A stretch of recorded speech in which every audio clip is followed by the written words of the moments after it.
အားလုံးပဲမင်္ဂလာပါကျွန်တော်တို့ဒီနေ့မှာဆိုလို့ရှိရင်ဖုန်းတစ်လုံးဝယ်တဲ့အခါမှာတည်ထားတင်ပြီးတော့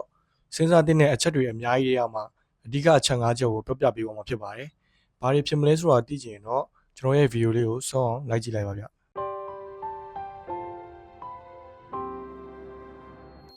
ပထမဆုံးအနေနဲ့ကျွန်တော်ပြောပြပေးသွားမယ့်အချက်ကတော့ budget ပဲဖြစ်ပါတယ်။ budget ဆိုတာဘာလဲဆိုရင်ကျွန်တော်တို့အနေနဲ့ဖုန်းတစ်လုံးဝယ်တဲ့အခါမှာပထမဆုံးအနေနဲ့ကျွန်တော်လိုချင်တဲ့ brand ဆိုတာအထက်ကျွန်တော်သုံးတဲ့ဈေးနှုန်းဝန်းကျင်မှာပေးရတဲ့ဈေးနှုန်းနဲ့ပြန်ရတဲ့ quality price to performance ဖြစ်တဲ့ဖုန်းတစ်လုံးကိုရွေးချယ်မယ်ဆိုလို့ရှိရင်တော့ပို့ပြီးတော့အဆင်ပြေပါလိမ့်မယ်ကျွန်တော်တို့ဖုန်းတစ်လုံးဝယ်တော့မယ်ဆိုရင်မဝယ်ခင်တည်းကကိုသုံးမဲ့ဈေးနှုန်းပမာဏကိုတတ်မှတ်ထားမယ်ဆိုလို့ရှိရင်ကျွန်တော်အနေနဲ့ရွေးချယ်ဖို့ပို့ပြီးတော့အဆင်ပြေပါလိမ့်မယ်ဥပမာအနေနဲ့ပြောရမယ်ဆိုရင်ကျွန်တော်တို့သုံးတဲ့ဈေးနှုန်းက flash လား mirror လားဒါမှမဟုတ် budget လားဆိုတာကိုတည်ထားမယ်ဆိုလို့ရှိရင်တော့ကျွန်တော်တို့ဖုန်းတစ်လုံးရွေးချယ်တဲ့အခါမှာပို့ပြီးတော့လွယ်ကူပါလိမ့်မယ်နောက်တစ်ချက်အနေနဲ့ဆိုလို့ရှိရင်တော့ OS ဆိုတဲ့ operation system ပဲဖြစ်ပါတယ်ကျွန်တော်ရင်တုန်းကသုံးခဲ့တဲ့ဖုန်းက iOS လားဒါမှမဟုတ် Android လားအဲ့ဒါကိုကြည့်ပြီးတော့လက်ရှိကျွန်တော်တို့ဖုန်းဝယ်မယ်ဆိုလို့ရှိရင်ကျွန်တော်တို့အရင်ကသုံးခဲ့တဲ့ OS ကကျွန်တော်တို့နဲ့တနစ်တာမှာအဆင်ပြေမပြေကိုက်ညီမညီဆိုတာကိုစဉ်းစားပြီးတော့ရွေးချယ်သင့်ပါတယ်ဥပမာအနေနဲ့ iPhone မှာဆိုလို့ရှိရင်တော့ iOS Oppo မှာဆိုလို့ရှိရင်တော့ ColorOS View မှာဆိုလို့ရှိရင်တော့ ThunderOS Tecno မှာဆိုလို့ရှိရင်တော့ HiOS ဆိုပြီးတော့ OS တွေအများကြီးကြားရမှာကျွန်တော်တို့နဲ့ကိုက်ညီတဲ့ OS ကိုရွေးချယ်မယ်ဆိုလို့ရှိရင်တော့ကျွန်တော်တို့အတွက်ပို့ပြီးတော့အဆင်ပြေမှာပဲဖြစ်ပါတယ်။သုံးချက်မြောက်အနေနဲ့ကတော့ performance and processor ပဲဖြစ်ပါတယ်။ဒီဘက်ခေတ်လူတော်များများကကျွန်တော်တို့ဖုန်းဆိုင်သွားပြီးဖုန်းဝယ်တဲ့အခါမှာဆိုလို့ရှိရင် RAM များတဲ့ဖုန်းတွေကိုပို့ပြီးတော့သဘောကျတာမျိုးကိုတွေ့ရတယ်ဗျ။အဓိကဖြစ်တဲ့ SoC လို့ခေါ်တဲ့ System on Chip ကိုမိနေတကြတယ်။အဲ့လိုပြောလိုက်လို့ကျွန်တော်တို့ RAM များတဲ့ဖုန်းတွေကအဆင်မပြေဘူးလားမကောင်းဘူးလားဆိုတာမျိုးတော့မဟုတ်ဘူးဗျ။အဓိကကျွန်တော်တို့က RAM များတဲ့ဖုန်းကိုပဲကြည့်ပြီးရွေးချယ်လိုက်ပြီးတော့ SoC နေနေတဲ့ဖုန်းမျိုးကိုရွေးချယ်လိုက်မိတယ်ဆိုလို့ရှိရင်ကျွန်တော်တို့တနေ့တာ daily use သုံးတဲ့အခါမှာ price to performance မဖြစ်တာမျိုးလေးတွေကိုတွေ့ရလိမ့်မယ်ဥပမာအနေနဲ့ RAM ဆိုတာကကြတော့ကျွန်တော်တို့ application တွေ software တွေအဝင်အထွက်မှာပေါ့ပပနဲ့ကောင်းကောင်းမွန်မွန် RAM မိတဲ့အနေထားပေါ့နော်ကျွန်တော်အနေနဲ့အကြံပေးချင်တာကတော့ RAM နဲ့ SoC ကိုရွေးချယ်မယ်ဆိုလို့ရှိရင်ဒီဘက်ခေတ်ကာလမှာ RAM 6 RAM 8အထက်ဖုန်းတွေနဲ့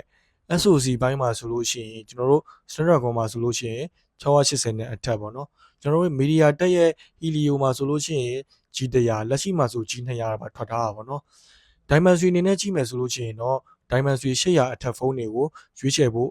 ကျွန်တော်ကတော့အကြံပေးချင်ပါတယ်နောက်ချက်ကတော့ battery ပဲဖြစ်ပါတယ်ကျွန်တော်တို့ဖုန်းတစ်လုံးမှာ battery capacity ကလည်းတော်တော်လေးအရေးပါအရာရောက်တဲ့မှာပါတယ်ပေါ့နော်ကျွန်တော်တို့ပုံမှန်တာမန်မဲ့သုံးမဲ့လူတွေအတွက်ဆိုလို့ရှိရင် battery 4000 5000ကလုံလောက်တယ်ဆိုပေမဲ့ကျွန်တော်တို့လိုတနစ်တာ daily use ဘိုင်းမှာ game ဆော့တဲ့လူတွေ social ဘိုင်းသုံးတဲ့လူတွေကျွန်တော်လုပ်ငန်းပိုင်းသုံးတဲ့လူတွေအတွက်ဆိုလို့ရှိရင်တော့ battery 9000နဲ့အထက်ဖြစ်တဲ့6000 9000ဖုန်းတွေကိုရွေးချယ်မယ်ဆိုလို့ရှိရင်တော့ပိုပြီးအဆင်ပြေမယ်လို့တော့အကြံပေးချင်ပါတယ်ကျွန်တော်အနေနဲ့ဆိုရင် budget level မှာ battery 6000 9000ပါတဲ့ဖုန်းတွေက price to performance ဖြစ်တယ်လို့ပိုပြီးခံစားရတယ်ပေါ့နော်ကျွန်တော်အနေနဲ့ဆိုရင်ကျွန်တော်တို့ကတနေ့တာမှာ game လဲနေပါဆော့မယ် social ပိုင်းလဲသုံးမယ် video editing ပိုင်းတွေ live stream ပိုင်းတွေသုံးတဲ့လူတွေဖြစ်တဲ့အကြောင်းမလို့ battery mAh များတဲ့ဖုန်းတွေကိုတော့ပို့ပြီးတော့သဘောကျရပေါ့နော်နောက်ဆုံးချက်အနေနဲ့ကတော့ display ပိုင်းပဲဖြစ်ပါတယ် display ပိုင်းမှာဆိုလို့ရှိရင်လည်းကျွန်တော်တို့တွေဖုန်းမျက်နှာပြင်ကိုကြည့်တဲ့အခါမှာရုပ်ထွက်ကောင်းကောင်းနဲ့ကြည့်ဖို့အတွက်ရွေးချယ်မယ်ဆိုလို့ရှိရင်ကျွန်တော် LCD AMOLED Super AMOLED နဲ့ LTPO AMOLED ဆိုပြီးတော့ရှိတယ်ကျွန်တော်တို့ resolution ပိုင်းမှာဆိုလို့ရှိရင်လည်း 920p 1080p နဲ့ 1440p ဆိုပြီးတော့ရှိတဲ့တဲကမှကျွန်တော်အနေနဲ့ဆိုလို့ရှိရင်တော့ 1080p resolution ဖုန်းကိုစသုံးမှုအတွက်အကြံပေးချင်ပါတယ်ရုပ်ထွက်ကောင်းမှုအတွက်ဆိုလို့ရှိရင် AMOLED ဖုန်းတွေကိုသုံးတာမှန်ပေမဲ့တချို့ LCD display သုံးထားတဲ့ဖုန်းမှာလည်း sunlight display ပါတဲ့အတွက်ကြောင့်မို့လို့ကျွန်တော်တို့နေရာအောက်မှာအသုံးပြုတဲ့အခါမှာ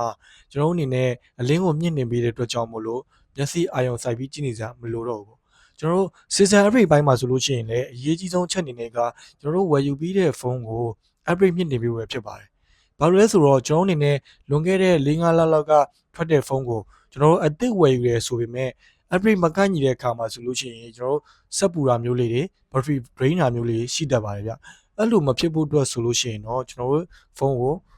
up to date upgrade မြင့်နေဖို့ပဲဖြစ်ပါတယ်ခုလက်ရှိတချို့ဖုန်းတွေမှာဆိုလို့ရှိရင်ကျွန်တော်တို့ Android version 16ကိုတော်တော်များများတွေ့နေရပြီဆိုပေမဲ့တချို့ဖုန်းတွေမှာဆိုလို့ရှိရင်လည်း Android version 14နဲ့ဘေးရင်ထွက်လာမျိုးလေးရှိတယ်။အဲဒါကြောင့်မို့လို့ကျွန်တော်တို့အနေနဲ့ Android version 14ဘေးရင်ပါတဲ့ဖုန်းကိုဝယ်ယူမယ်ဆိုလို့ရှိရင်လည်းစဉ်းစားရွေးချယ်ပြီးမှဝယ်ယူသင့်ပါတယ်ဗျ။ဗီဒီယိုလေးကိုအဆုံးထိကြည့်ပေးလို့အားလုံးကိုကျေးဇူးတင်ပါတယ်။ကျွန်တော်တို့ရဲ့ channel လေးကိုလည်း like and subscribe လုပ်ပါဖို့တောင်းဆိုချင်ပါတယ်ဗျ။အားလုံးကိုကျေးဇူးတင်ပါတယ်